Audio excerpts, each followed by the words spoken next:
Dear student, बहुत ही खेद की बात है कि किसी टेक्निकल इश्यू के कारण आपकी क्लासेस अपलोड नहीं हो पाएँ। ये बहुत ही दुख की बात है, लेकिन आज इस सफ़र को हम फिर से तय करने जा रहे हैं। जो टेक्निकल इश्यू था उस प्रॉब्लम को सॉल्व करने के बाद अब आपकी जो क्लासेस लगातार आपके जो भी अनसॉल्व पेपर हैं इनको सॉल्व करेंगे। तो हम अनसॉल्व पेपर 2023 का सेट 2 जो 2023 में आया हुआ था, जो पेपर का नंबर है वो 822 DW है। ठीक है, इस सेट के लिए आज हम सॉल्व करेंगे और बहुत ही इंपॉर्टेंट क्वेश्चन इस सेट के अंदर डाले गए हैं। तो इन क्वेश्चन पर हम चर्चा करेंगे विद सॉल्यूशन, पूरे सॉल्यूशन के साथ पूरे विस्तार से आपको समझाने का प्रयास करेंगे। इसलिए वीडियो को पूरी तरह से आप देखते रहें, पूरी वीडियो देखें, कोई भी वीडियो में स्किप ना करें, क्योंकि हम पूरे विस्तार से आपको पूरे विस्तार से समझाएंगे इसमें। तो देखिए, पहला जो हमारा प्रश्न है प्रश्न क्या है? प्रश्न हमारे पास यहाँ 5 लिखे हुए हैं बोर्ड पर। तो पहला प्रश्न है, निम्नलिखित संख्याओं में परिमेय संख्या है। तो भाई आपको पहले परिमेय संख्या यहाँ पर ढूंढनी है कि परिमेय संख्या कौन सी है। तो सबसे पहले आपको डेफिनेशन पता होनी चाहिए। बेटा हम शॉर्ट में बहुत ज़्यादा नहीं जाएंगे, थोड़ा डीप भी जाएंगे, क्योंकि हमें समझना है कि परिमेय संख्याएं किसे कहते हैं। जब तक आपको डेफिनेशन नहीं पता है तब तक आप करेक्टली कैसे बता सकते हैं। तो डेफिनेशन के अनुसार क्या है कि वे संख्याएं जिन्हें हम P/Q के रूप में लिख सकते हैं, जहां P/Q पूर्णांक होते हैं तथा Q ≠ = 0, यानी जिन्हें हम P/Q के रूप में लिखते हैं, जो बटे के रूप में आ जाए P/Q के रूप में। तो इस तरह की जो संख्याएं हैं उन्हें हम कहते हैं परिमेय संख्याएं। मतलब चाहे तो वो 2/3 है या 3 केवल लिखा हुआ तो 3/1। तो ये सब संख्याएं कैसी होंगी? परिमेय संख्याएं, यानी हर जीरो ना हो। कहीं पे ऐसा भी हो सकता है कि जीरो भी क्या है, हमने कक्षा 9 में आपने पढ़ा होगा कि शून्य भी क्या है, एक परिमेय संख्या है। तो इसको बहुत, ये क्वेश्चन बार बार पूछा जाता है। परिमेय अपरिमेय में बहुत मिनिमम डिफरेंस है, यानी डिफरेंस तो बहुत है, लेकिन इसको जो है समझना आपको जरूरी है। क्योंकि रूट वाली आप संख्या देख लेते हैं तो कहते हैं नहीं अपरिमेय संख्या है। भाई नहीं, ऐसा नहीं है। रूट ये भी तो देखो, कहीं उसका स्क्वायर रूट बाहर तो नहीं निकल रहा है, स्क्वायर रूट पूरा आ तो नहीं रहा है। पूरा आ जाएगा तो वो संख्या कैसी आ जाएगी? पूर्णांक आ जाएगी। जब पूर्णांक आ गया तो वो क्या होगा? परिमेय संख्या होगा। जैसे यहाँ पर इसी प्रश्न में अगर हम देखें तो यहाँ पर जो प्रश्न है, निम्नलिखित संख्याओं में परिमेय संख्या है। √9, B √3, C √0.1, D 0.1, 0.11, 0.111, 0। उसके बाद इसी तरह से अगली बार जो है 4 टाइम 1 आएगा और 0, फिर 5 टाइम 1। यानी ये जो प्रसार है ये किस तरह का प्रसार, पहले आप इसको भी समझ लें। ये जो प्रसार है वो अनवसानी अनावर्ती है। तो ये तो परिमेय हो ही नहीं सकता, ये अपरिमेय है। ये भी अपरिमेय है, ये भी अपरिमेय है। परिमेय ये वाली आ जाएगी। कैसे आ जाएगी भाई? √9 का मान निकालो, कितना आ जाएगा? वर्गमूल 3। 3 को हम 3/1 लिखेंगे तो ये क्या है? परिमेय संख्या। तो यहां पर √3 एक परिमेय संख्या, सॉरी √9 एक परिमेय संख्या है। अगला जो सवाल हमारे पास है, एक समीकरण युग्म x + y = 10, दूसरी जो समीकरण है वो x - y = 4 का हल है। देखो वैसे तो इसे विलोपन या प्रतिस्थापन विधि से हल करो, लेकिन हमारे पास जब आंसर दिए हो तो हमें वो लगाने की जरूरत नहीं पड़ती है। हम सीधे देखते हैं x और y के मान रखे देख लेते हैं इनमें चारों में से। ठीक है, पहला रखो। पहला हमने 5 रखा और 2 रखा। 5 + 2 7 हो रहा है, जबकि आने चाहिए 10। ये तो भाई इनकरेक्ट है, ये सही नहीं होगा पहला वाला फिट। दूसरा देखते हैं, दूसरा अगर फिट बैठ जाए तो 7, x का मान 7 रखो, y का मान 3। 7 और 3 10 हो जाएंगे। देखो ये तो इस पे, इस समीकरण पे तो अप्लाई हो रहा है, लेकिन इस पे भी होगा अप्लाई। 7 - 3 यानी 4 भी बचेगा। तो इसका मतलब ये वाला आंसर सही है, सेकंड आंसर, यानी सेकंड क्वेश्चन का जो बी ऑप्शन है वो सही है। उसके बाद तीसरा सवाल, बिंदु 5,9 की बाई अक्ष से दूरी है। तो इस बिंदु जो 5,9 है, इसकी बाई अक्ष से दूरी बतानी है। तो बेटा इसको बहुत ही डीप, आपका जो चैप्टर 7 है उसमें निर्देशांक ज्यामिति, उससे ही है। हम अक्षे बना लेते हैं, एक्स अक्ष और बाई अक्ष, ये 2 अक्षें होती हैं। ठीक है, 2 अक्षें हैं आपके सिलेबस में, यही द्विविमीय निर्देशांक ज्यामिति पढ़ते हैं आप। ये मूल बिंदु होता है। तो कह रखा है कि एक रेखा है जिसकी बाई अक्ष से दूरी इस बिंदु की, सॉरी ये बिंदु दे रखा है। बिंदु कहाँ पे होगा? ये 5,9 यहाँ पे है। ये बिंदु 5,9 पहले चतुर्थांश में होगा। तो इसकी आपको किससे निकालनी है? बाई अक्ष से दूरी निकालनी है। तो देखो यहाँ से यहाँ तक जो दूरी चले वो हम 5 चले x अक्ष पे और y पे 9 चले। तो बाई एक्स से कितना दूर है ये, 5 मात्रक दूर है। कितना है भाई, इतना ही तो है। बिंदु को देखना कितने मात्रक दूर है, यहां से देखेंगे तो ये एक्स अक्ष से 9 मात्रक दूर, ठीक है, बाई से 5 मात्रक दूर है। तो ये 5 वाला ऑप्शन यानी 5 मात्रक वाला सही है। तो ये ऑप्शन आपका सही होगा। यदि संख्याओं 7, 8, x, 11, 14 का माध्य x हो तो x ज्ञात कीजिए। यानी इन सब का माध्य दे रखा है, तो माध्य भी आपने पढ़ा है, माध्य हमने आपको पढ़ा रखा है। तो माध्य बराबर क्या होता है, कुल प्रेक्षणों का योग बटे कुल प्रेक्षणों की संख्या, कुल प्रेक्षणों का योग बटे कुल प्रेक्षणों की संख्या। तो ये माध्य x दे रखा है। देखो ज्यादा इससे वैसे विस्तार से नहीं, तो माध्य बराबर क्या होता है, कुल प्रेक्षणों, तो वो दे रखा है आपको x बराबर कुल प्रेक्षण कितने हैं यहाँ पे 7 + 8 + x + 11 + 14 + x बटे कितनी इनकी संख्या 1 2 3 4 5 6 6 है ना, ठीक है। ये x दे रखा है तो माध्य ठीक है। तो इसकी गुणा इधर करेंगे तो 6x आ जाएंगे, ठीक है। इधर 6x यानी ये 6 है ना आंकड़े हमारे पास। 1 मिनट 5 है, कितने हैं ये 5 ही होने चाहिए, सॉरी यहाँ पे 5 होने चाहिए। कितने होने चाहिए यहाँ पर 5 होने चाहिए भाई। 7 + 8 + x + 11 + 14, हमें ये तो माध्य अलग दे रखा है, वो माध्य हमने लिख लिया। तो ये 5x इधर आ जाएंगे। 7 और 8 15, 15 और 11 26, 26 14 40 + x, तो इसको इधर ले आओ। 5x - x बराबर 40, तो ये कितना बचेगा यहाँ पे 4x बराबर 40। 4 से काटो 4 दशामन 40, यानी x बराबर आ जाएगा 10। तो देखो x का ही मान ज्ञात करना था आपको, कितना आ गया यहाँ पर 10 आ गया x का मान, ठीक है। अब ये जो सवाल है आपके चौथे चैप्टर से है, द्विघात समीकरण से। यदि द्विघात समीकरण ax² + bx + c बराबर 0 के मूल समान हो तो c का मान ज्ञात कीजिए। तो आपको पता होना चाहिए कि हमने मूलों की 3 कंडीशनें बताई थी कि मूल कब बराबर होते हैं, किस कंडीशन पर मूल असमान व वास्तविक होंगे और किस कंडीशन पर मूल काल्पनिक होते हैं। तो 3 कंडीशनों में से आपने एक कंडीशन पढ़ी है कि जहां पर विभक्ति कर 0 हो, यानी विभक्ति कर जो है वो d बराबर 0 हो। d बराबर 0 होने पे क्या है कि यदि मूल समान है तो विभक्ति कर 0 होगा, ठीक है। तो यानी b² - 4ac = 0। अब यहां से यही दे रखा है कि इसके जो, तो ये b² बराबर हो जाएगा 4ac, c का मान तुम्हें निकालना है, तो क्या आ जाएगा b² / 4a। तो ये वाला ऑप्शन सही है जहां पर b² / 4a आ रहा है। तो कौन सा है, ये वाला डी ऑप्शन, ठीक है, बिल्कुल करेक्ट। तो ये आपके 5 क्वेश्चन यहाँ पर कंप्लीट हो रहे हैं, ठीक है। अभी करते हैं आगे, मिटाल के नेक्स्ट स्लाइड में मिलते हैं, ठीक है। तो देखिए अभी तक हमने 5 क्वेश्चन किए थे। अब छठा प्रश्न है। वैसे इसमें ऐसा है कि कुछ प्रश्न हटे हुए भी हैं, तो इसलिए वो छोड़ते जा रहे हैं जो आपके 2024 एग्जाम में नहीं आएंगे। आपको वही क्वेश्चन कराए जा रहे हैं जो 24 में आएंगे, क्योंकि सिलेबस कुछ कम हो गया है। पिछली बार सिलेबस ज़्यादा था तो वो क्वेश्चन हटे हुए वो छोड़ दे रहे हैं हम।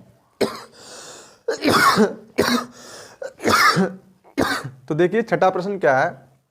दिए गए चित्र में यदि AD बराबर x + 3 सेंटीमीटर है, DB बराबर 3x + 19 सेंटीमीटर है, AE बराबर x सेंटीमीटर है, EC बराबर 3x + 4 सेंटीमीटर है और DE पैरेलल BC है, तो x का मान ज्ञात कीजिए। तो आपने बीपीटी थ्योरम पढ़ रखी है, आपने सभी लोगों ने बीपीटी थ्योरम को हम शॉर्ट वे में कहते हैं, वैसे इसको कहते हैं आधारभूत समानुपाती प्रमेय। तो इस आधारभूत समानुपाती प्रमेय के अनुसार यदि किसी त्रिभुज में एक भुजा के समांतर कोई रेखा खींची जाए तो वो अन्य 2 भुजाओं को समान अनुपात में विभाजित करती है। इसी को थेल्स प्रमेय भी कहते हैं। तो थेल्स प्रमेय से करेंगे इसको हम, किससे करेंगे भाई, थेल्स प्रमेय से, या इसी को बीपीटी थेल्स कुछ भी कह लो, थेल्स प्रमेय से। थेल्स प्रमेय से क्या है कि जो DE है, लिखेंगे चूंकि DE parallel BC, DE parallel BC, इसलिए क्या है कि ये दोनों भुजाओं को समान अनुपात में विभाजित करेगी। AD बटे DB AD बटे DB बराबर किसके होगा, AE बटे EC के, AE बटे EC के। तो AD कितना है, x प्लस 3 बटे 3x प्लस 19 बराबर x बटे 3x प्लस 4। तो अब देखो इसमें क्या है कि आपको तिरछी गुणा कर देनी है। क्या कर देना है, तिरछी गुणा। इसकी इधर गुणा होगी और इसकी इससे गुणा होगी। तो 3 यानी x प्लस 3 इसकी गुणा होगी 3x प्लस 4 से, तिरछी गुणा, क्रॉस मल्टीप्लाई। और इस x की होगी 3x प्लस 19 से। करो x की दोनों से कर दो, पहले इन दोनों से 3x स्क्वायर हो जाएगा प्लस 4x प्लस, अब इसकी करो 3 तियां 9x प्लस 3 चौक 12 बराबर 3x square plus 19x। x की करेंगे 3x स्क्वायर से, ये 3x स्क्वायर कैंसिल हो जाएगा। तो देखो ये जोड़ो, ये कितने हो जाएंगे, 9 4 13x प्लस 12 बराबर 19x। 19 में से ये 13 उधर जाएंगे, घटेंगे, तो 19x माइनस 13x बराबर कितने, 12। 19 में से 13 घटाओ, कितने बचेंगे, 6 बच जाएंगे। कितने बचेंगे, 6x बराबर 12। 2 से काटो, 6 से काटो, 6 दूनी 12, तो x बराबर कितना आ गया, 2। तो ये तो पूछ रखा है कि x का मान कितना होगा, तो x का मान जो होगा वो 2 सेंटीमीटर होगा। कितना होगा, 2 सेंटीमीटर। इसका मतलब जो ऑप्शन सी है वो इज द करेक्ट ऑप्शन। उसके बाद अगले प्रश्न को देखें कि 1 से 10 तक की धनात्मक सम संख्याओं का समांतर माध्य ज्ञात कीजिए। तो 1 से 10 तक दोस्तों देखो यहाँ पर आपको देखना है स्टूडेंट, 1 से 10 तक सम संख्याएं देखनी है। तो 1 से 10 तक कौन सी रहेंगी, 2। भाई सम का मतलब जो 2 से विभाजित हो, 2 4 6 8 10, क्योंकि 10 तक जाना है। अगर 1 और 10 के बीच में पूछी जाती तो ये 4 ही आएंगी, क्योंकि 10 तक जाना है तो इसलिए 5 संख्या है। तो क्या होता है, इनका समांतर माध्य निकालना। समांतर माध्य x बाहर से लिखते हैं, कुल पदों का योग बटे कुल पदों की संख्या। करो 2 प्लस 4 प्लस 6 प्लस 8 प्लस 10 बटे कितनी संख्या है यहाँ पर, 1 2 3 4 5 संख्याएं दे रखी हैं। ठीक है, तो इन्हें जोड़ो, 2 4 6 6 6 12 12 8 20 20 10 30 30 बटे 5 5 छक्का 30 यानी 6। जो समांतर माध्य x बार बराबर कितना निकल के आ गया, 6। तो ऑप्शन कौन सा सही है भाई, 6 वाला ऑप्शन सही है। कोई भी तुक्का नहीं मारना है आपके लिए। एग्जाम, बोर्ड एग्जाम में अगर आप तुक्का लगाएंगे तो आपको डेफिनेट नहीं पता होगा कि कितने हमारे ऑप्शन सही है। आप उसे रफ यानी एक रफ पेज पे सॉल्व कर लेंगे। सॉल्व करने के बाद OMR शीट पर टिक लगा देना है आपको। ये भी हम आपको OMR शीट भरना भी सिखाएंगे, कैसे OMR शीट बननी, कैसे उसमें registration number, roll number and क्या क्या डेट वगैरह है, या कैसे पेपर कोड वगैरह डाला जाएगा उसके अंदर। पूरी OMR शीट से लेके कॉपी भरने तक का एक वीडियो आपके इस चैनल के माध्यम से आपको उपलब्ध करा दिया जाएगा।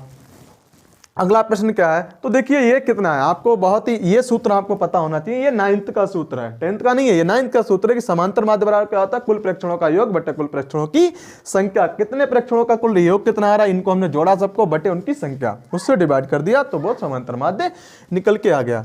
अब करना क्या है, अगला प्रश्न देखो, संख्या 156 का अभाज्य गुणनखंड होगा। यानी अब इसके हमें 156 के अभाज्य गुणनखंड करने हैं। किसके करने हैं भाई, 156 के करने हैं। तो ये हमारे पास छठे प्रश्न का हमने किया था, इसको 7वें को किया था। ठीक है, अब 8वें को देखो, 156 के फैक्टर करने हैं तो इधर कर लो। ठीक है, जगह यहाँ पे बनाओ, यहाँ पे करते हैं 156 के, करो फैक्टर 156 के करो। 2 से काटो इसे, 2 सत्ते 14, 2 अट्ठे 16, फिर 2 से कट जाएगा, 2 दूनी 4, 2 चौक 8, फिर 2 से कटेगा। हमें उम्मीद लग रही है कि 2 से कट रहा है। 2 सत्ते 14, 1 मिनट, 2 सत्ते 14 होने चाहिए यहाँ पे। 2 से कटा, 2 तियां 6 और 2 नेम 18। अब किससे कटेगा, 3 से कट जाएगा, 3 एकम 3, 3 तियां 9 यानी 13 एकम 13। तो कितने आ रहे हैं, 2 की पावर 2 आ रही, गुणा 3 गुणा 13। तो ये वाला ऑप्शन सही है, यानी 2 की पावर 2 गुणा 3 गुणा 13, यानी 2 बार आ रहे हैं। तो ये वाला ऑप्शन सही होगा, बी ऑप्शन इज करेक्ट। ठीक है, बी ऑप्शन करेक्ट है। उसके बाद अगला देखो नमा, यदि एक वर्गीकृत आंकड़े का माध्य और बहुलक क्रमशः 24 और 12 है तो इसका माध्यक है। तब हमें इसका क्या निकालना है भाई, माध्यक ज्ञात करना। तो माध्यक, एक आपने बहुलक और माध्यक में, बहुलक, माध्य और माध्यक में संबंध तीनों में देखा है। केंद्रीय प्रवृत्ति जो तीनों ये राशियां, इनमें आपने संबंध देखा होगा। तो देखो क्या है कि तीन माध्यक बराबर होता है दो माध्य प्लस बहुलक। अब आपको दे क्या क्या रखा है, निकालना क्या, माध्यक निकालना है, ठीक है। बहुलक, माध्य और बहुलक दे रखा है, ठीक है। नोट करो, 3 यानी माध्य निकालना है तो माध्य बराबर ही, सीधे फार्मूला बनाओ। ये 3 इधर गुणा में थे, इधर जाएंगे तो बटे में। 2 माध्य कितना है भाई, 24 है, कितना दे रखा है 24। बहुलक कितना है 12 है, बटे में ये 3 आ जाएंगे ये वाले, ठीक है। तो 24 दूनी 48 प्लस 12 बटे 3, 48 और 12 60 हो जाएंगे, 60 बटे 3, 3 से काटो, 3 दूनी 6, यानी कितना आ गया 20, यानी जो माध्यक होगा वो कितना है 20 है। तो option B is the correct option. तो इस पे टिक करेंगे आप, ठीक है। अगली स्लाइड में आगे क्वेश्चन आपको मिलते रहेंगे। तो स्लाइड हमारी, आप स्लाइड पे ज्वाइन ही रहें क्योंकि पूरी वीडियो आपके लिए प्रोवाइड की जा रही है। देखिए अब अगला प्रश्न हमारे पास 10वां प्रश्न है। यदि रैखिक समीकरण युग्म 2x + 3y = 5, 4x + ky = 10 के अपरिमित रूप से अनेक हल हैं तो k का मान ज्ञात कीजिए। तो आप लोगों ने ये तीसरे चैप्टर में पढ़ रखा है, रैखिक समीकरण, 2 चर वाले रैखिक समीकरण युग्म। तो उसमें क्या है कि अपरिमित रूप से अनेक हल होने की कंडीशन क्या है, तो वो अप्लाई यहाँ पर होगी। सबसे पहले क्या करते हैं, पहली समीकरण से हम a1 निकालेंगे। a1 कितना है 2 दे रखा है, ठीक है। और b1 कितना दे रखा है यहाँ पर 3 दे रखा है। c1 देखो 5 को इधर भेजेंगे तो ये माइनस का हो जाएगा, तो c1 आ जाएगा -5। उसके बाद a2 दूसरी समीकरण में देखो x का गुणांक कितना है 4 है। b2 दूसरी समीकरण में y का गुणांक कितना दे रखा है k दे रखा है। और c2 दूसरी समीकरण में अचर पद, यानी ये उधर ले जाएंगे तो -10 हो जाएगा। अपरिमित रूप से अनेक हल होने पर, अपरिमित रूप से अनेक हल होने पर, अपरिमित रूप से अनेक हल होने पर, तो अनेक हल होने पर क्या होगा, a1 बटे a2 बराबर किसके होगा, b1 बटे b2 बराबर c1 बटे c2, यानी तीनों का अनुपात बराबर होगा। तो 2 बटे 4 बराबर 3 बटे k बराबर -5 बटे -10। ये माइनस से माइनस कैंसिल कर दो। तो हम क्या करें, इसको ही ले लो, पहले इन दोनों को बराबर कर लो। 2 बटे 4 बराबर 3 बटे k, 2 एकम 2, 2 दूनी 4। तो k की गुणा 1 से करो तो कितना आ जाएगा, k एकम k और 2 तियां 6, यानी k का मान कितना आ गया 6 आ गया। देखिए यहाँ पर बहुत ही आसान तरीके से सॉल्व हो गया, k बराबर 6।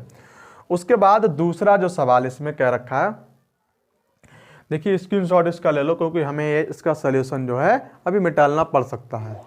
अब दूसरे में cos a बराबर दे रखा है। ये cos a बराबर कितना दे रखा है, cos a बराबर tan a, नहीं cos a बराबर 7 बटे 25। तो cos थीटा बराबर क्या होता है, आधार बटे कर्ण। तो हम समकोण त्रिभुज बनाएंगे, छोटा सा बनाओ समकोण त्रिभुज बना लिया, ये समकोण त्रिभुज, ठीक है। इसका नाम है ABC, ठीक है। यहाँ आधार बटे कर्ण दे रखा है, क्या दे रखा है यहाँ पर, आधार बटे कर्ण। तो यहाँ से नामकरण करो ABC। आधार कितना है 7 है, कर्ण कितना है 25 है। लंब निकालना हमें, तो निकालना क्या है BC, ये BC निकालना। तो BC बराबर अंडर रूट पर रखा है पाइथागोरस प्रमेय से, डायरेक्ट निकालेंगे। 25 का वर्ग करो 625 -7 का स्क्वायर 49। तो 625 में से 49 जाएंगे 576, 576 कितने का है 24 का, तो ये आ गया 24। अब निकाल लो जो भी निकालना। tan a बराबर क्या होता है, आधार बटे, tan a का मान चाहिए हमें ना, tan a बराबर आधार बटे लंब, नहीं, हाँ लंब बटे आधार, सॉरी लंब बटे आधार। तो tan a का मान निकाल लो यहाँ पे। tan a बराबर लंब बटे आधार। लंब कितना है भाई 24 है, आधार कितना है 7, ठीक है। cot a बराबर cot a बराबर होता है आधार बटे लंब, उल्टा होता है, ठीक है। लाल बटे कक्का से देखें तो ये उल्टा होता है, तो ये आ जाएगा 7 बटे 24। तो इन दोनों को ही जोड़ना है, tan a plus cot a निकालना है। तो tan a plus cot a, tan a का मान कितना है 24 बटे 7 प्लस cot a का मान 7 बटे 24, ठीक है। यहाँ 4 सतों 28 के 8, 4 दूनी 7 दूनी 14, 14 और 2 16, 4 सतों 28 के 7 चौक 28, यानी 4 सतों 28, 7 चौक 28 के 8 और 7 दूनी 14, 2 16, ठीक है। 24 24 में 576 सीधे लगाएंगे यहाँ पे, और 7 का वर्ग यानी 7 की 7 सतह 49, 7 की 7 से गुणा करेंगे तो कितना हो जाएगा 625 बटे 168। जो आंसर ये वाला है ऑप्शन वो सही होगा, 625 बटे 168, यानी डी ऑप्शन सही है। यहाँ पे डी ऑप्शन सही है। अब इसके हमें मूल निकालने, द्विघात समीकरण के मूल हैं। तो मूल निकालने के लिए 3 विधियां हमारे पास हैं। तो हमने श्रीधराचार्य गौणखंड विधि केवल पढ़ी है, जबकि पूर्ण वर्ग बनाने की विधि नहीं पढ़ रखी है।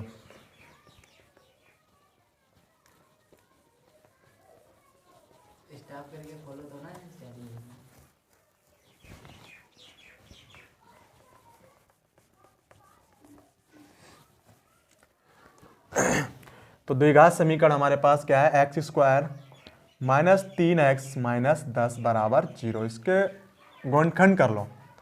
क्या करते हैं, गुणनखंड करने के लिए हम एक्स स्क्वायर का गुणांक और अचर पद देखते हैं। तो एक्स स्क्वायर का गुणांक यहाँ पे कितना है 1 है, और अचर पद 10 है, तो 10 एकम 10। अब क्या देखना है, इधर वाला चिन्ह देखना है, माइनस चिन्ह है तो घटाने पे इतना बनना चाहिए, जो एक्स का गुणांक है उतना होना चाहिए। तो 10 के ऐसे गुणनखंड करो कि घटाने पर 3 है। कितने हैं 3 है, तो 5 दूनी 10, 5 में 5 और 2 की गुणा करेंगे वो तो कितनी आएगी 10 आएगी भाई, और 5 में से 2 घटाओगे तो 3 बचेंगे। तो हमारे पास गुणनखंड भी हमें मिल गए, एक्स स्क्वायर माइनस 5 माइनस 2 और बाहर x माइनस 10 बराबर 0। X square minus 5x minus minus plus 2x minus 10 बराबर 0। यहाँ से x कॉमन ले लो, x माइनस 5, यहाँ से प्लस 2 कॉमन ले लो तो x माइनस 5 बराबर 0। x माइनस 5 और दूसरी ब्रैकेट में हो जाएगा x प्लस 2 बराबर 0। तो x माइनस 5 बराबर 0 करेंगे तो x बराबर हो जाएंगे 5, x प्लस 2 बराबर 0 करो, x बराबर माइनस 2। तो देखो यहाँ पर 2 मूल हमारे पास आ गए। द्विघात समीकरण में 2 ही मूल होते हैं, 5 कामा माइनस 2। तो 5 कामा माइनस 2 जो है ये वाला, यानी बी ऑप्शन सही है, B option is the correct option. अब 13वां सवाल देखते हैं। 13वां सवाल क्या है, यदि समतल मैदान पे, तो देखो गुणनखंड को हम ऐसे भी निकाल सकते हैं मूल के लिए, गुणनखंड करके भी, और वैसे श्रीधराचार्य के सूत्र से, जिसे कहते हैं द्विघाती सूत्र, क्वाड्रेटिक फार्मूले से भी निकाल सकते हैं। अब क्या करना है, ये जो है ऊंचाई दूरी का है, जो सवाल है वो ऊंचाई दूरी से आया हुआ है। यदि समतल मैदान पर एक मीनार की छाया की लंबाई उसकी ऊंचाई की √3 गुनी है तो सूर्य का कोण होगा। तो जो एक मीनार है उसकी छाया की जो लंबाई है वो उसकी ऊंचाई, तो ऊंचाई की कितनी है छाया, इस तरह से ये ऊंचाई है, छाया किधर बनती है भाई, जमीन पे बनेगी छाया, किधर बनेगी, तो इसकी ऊंचाई अगर h है तो छाया बन रही है √3h। तो हमें tan थीटा बराबर लगाएंगे यहाँ पे, tan थीटा बराबर कितना आ जाएगा, tan थीटा बराबर लंब बटे आधार। तो लंब कितना है, लंब ये वाला है हमारे पास ABC, लंब क्या हो जाएगा BC बटे आधार AB। तो tan थीटा बराबर BC कितना है h, अच्छा AB √3h, ऐसे h कैंसिल कर दो, tan थीटा बराबर कितना आ जाएगा, tan थीटा बराबर 1 बटे √3। tan थीटा बराबर 1 बटे √3 कितने की वैल्यू है, tan 30 का मान है, कितने का है भाई, tan 30 का मान है। तो थीटा बराबर कितना निकल के आ जाएगा यहाँ पे 30। तो जो 30 है वो ऑप्शन सही है यहाँ पे। आज के लिए बस इतना। आप हमारे चैनल पर लगातार बने रहें। आपके लिए अगली जो है वीडियोज़ जो हैं, अब विकल्पीय नहीं, इसके बाद हमारे 2-2 नंबर वाले जो प्रश्न आते हैं, वर्णात्मक क्वेश्चन जिसे बोलते हैं, खंड भाग के प्रश्न, उनके लिए आपको हम नई वीडियो के साथ अगले स्लाइड में मिलते हैं। जय हिंद, जय भारत।